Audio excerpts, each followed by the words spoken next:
Your boy, Tucker Carlson. Listen, we all kind of knew something was off about Tucker Carlson. Bishop Talbert Swan discovered some information he and his brother, allegedly, I'm saying this is all alleged. I'm asking the question, is Tucker Carlson a descendant of a slave master? Because see, that would explain a lot about Tucker Carlson and why he behaves the way that he does. Is Tucker Carlson from a slave master family?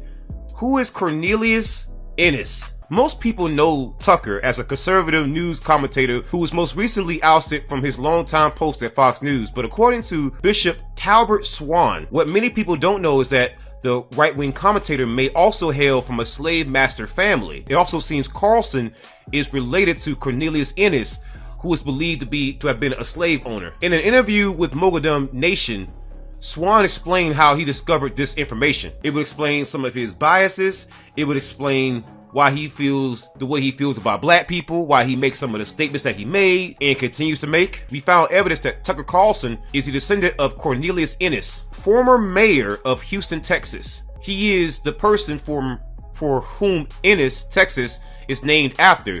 He was a slave owner and a Confederate blockade runner. Swan said that he and his brother made the connection between Carlson and Ennis. Swan said he and his brother were curious about Carlson's heritage given the pro-Donald Trump TV pundit's anti-immigration stance and his history of racist rants. Quote, I jumped into the search with him and confirmed that Cornelius Ennis was definitely related and that he owned slaves in Texas and Louisiana. We did some further research and found that he was the former mayor of Houston and owner of the Ennis Railroad and the person for whom in us Texas is named. We also found out that he was a blockade runner for the Confederacy, end quote. That's from Bishop Talbert Swan. And here's a picture of Tucker Carlson's slave-owning ancestor. Tweet here from Bishop Talbot Swan. Meet Cornelius Ennis, Tucker Carlson's 3X great-grandfather. He was a slave owner, cotton shipper, railroad executive, and mayor of Houston. Ennis, Texas is named for him. During the Civil War, he was a blockade runner for the Confederacy. White supremacy is in Tucker Carlson's DNA. Your boy Tucker is always telling black folks to pull themselves up by the bootstraps. Well, maybe we wouldn't have to do that, Mr. Carlson, if your ancestors didn't put us in a position in which we have to actually pull ourselves up at all. Just saying there, Tuck. Excuse me, sir. Your family is what caused my family to have to even reach for bootstraps in the first place, Mr. Carlson. See, all these white folks love to come and lecture us about pulling ourselves up by the bootstraps, but then you find out people like Tucker here are from slave owners. How do you get to come to me as a descendant of a slave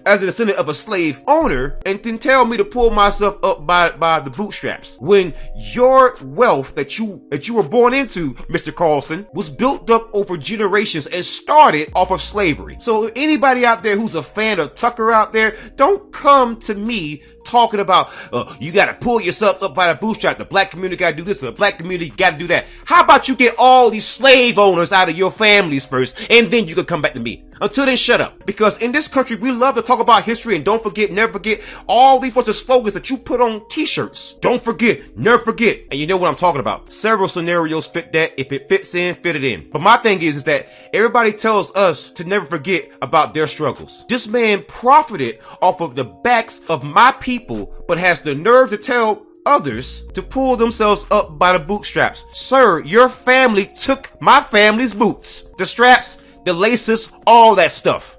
It's called slavery. You come from slave owners. And by proxy, you are the descendant of a slave owner, and every single dime you were born with, trust fund, baby, came from slavery money. It's called blood money. Talk about how white men fight. Excuse me, white men have always fought dirty. If white men ever fought clean, then please go over to the African continent, go over to the Asian continent, go over to Australia, go over to any part of North or South America, and ask any of those people, ask any one of those people, how do white men fight? No, don't ask the white people there. Ask the natives from those parts of the world. Ask them how white men fight. Go to the average Native American casino or the average Native American reservation and go ask the Native American and go ask the natives, how do white men fight?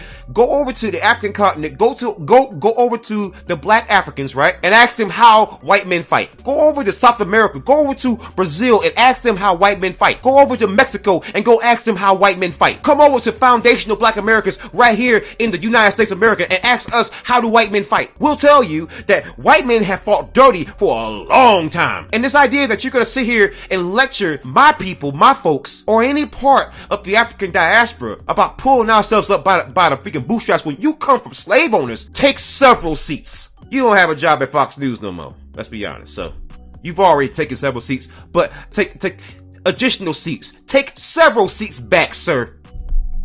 Descendant of slave owners. You can never lecture my folks ever again about pulling ourselves up by the bootstraps when you come from the very people who took the boots.